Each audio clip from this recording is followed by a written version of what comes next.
Madam உங்கள் பேர்? பவித்ரா. பவித்ரா. நீங்கள்? சரவணன். நீங்கள் எங்கே மேடம் வேலை ஒர்க் பண்ணுறீங்க? நான் ஈரோட்டில் ஒர்க் பண்ணுறேன். ஈரோட்டில் ஒர்க் ஐடியில். சார்? அண்ட் ஐடியில் ஒர்க் பண்ணுறீங்க. எத்தனை வருஷமாக மேடம் நீங்கள் கோயிலுக்கு வந்துட்டுருக்கீங்க? கோயில் ஆரம்பித்தனால வரீங்க. இந்த ஆரம்பித்தனால உங்களுக்கு பல விஷயங்கள் இங்கே வந்து கோயிலில் வந்து முடிஞ்சிருக்கு. இப்போ லேட்டஸ்ட்டு நீங்கள் வந்து படித்து பாஸ் பண்ணணுன்னு நினச்சிங்க. அப்புறம் வெளிநாடு போயிருந்தீங்களோ? எந்த ஊரில் இருந்தீங்க? துபாயில் இருந்தீங்க. அந்த மாதிரி ஒவ்வொரு விஷயம் நடக்கும்போது தான் அம்மா வந்து இங்கே 9 நாள் சுற்றிட்டு உங்களுக்காக சுற்றிட்டு அபிஷேகம்லாம் முடிச்சிருக்காங்க. அதே மாதிரி நல்ல இடத்துல திருமணம் முடியணும்னு நினச்சாங்க. அதே மாதிரி உங்களுக்கு சென்னையிலே ஒரு நல்ல வரன் அமைஞ்சிடுச்சு. இப்போ நீங்கள் திருப்பியும் நீங்கள் ஈரோடு போகிற மாதிரி இருக்கீங்களா, இங்கே சென்னையிலே ஒர்க் பண்ணுற மாதிரி இருக்கீங்களா?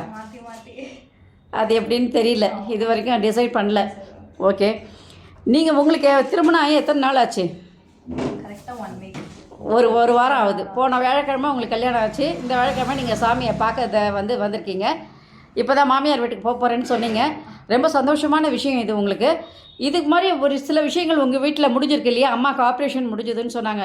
இந்த மாதிரி உங்கள் நினைவுகள்லேருந்து ஒரு 3 விஷயங்கள் சொல்லுங்கள். எனக்கு தெரிஞ்சு பாஸ்போர்ட் வச்சுட்டு போனால் நான் வெளிநாடு போயிடுவேன். இங்கே வந்து எப்போவுமே பாஸ்போர்ட் வச்சு வீசாக்காக வெயிட் பண்ணுவேன். வீசா வந்துடும்.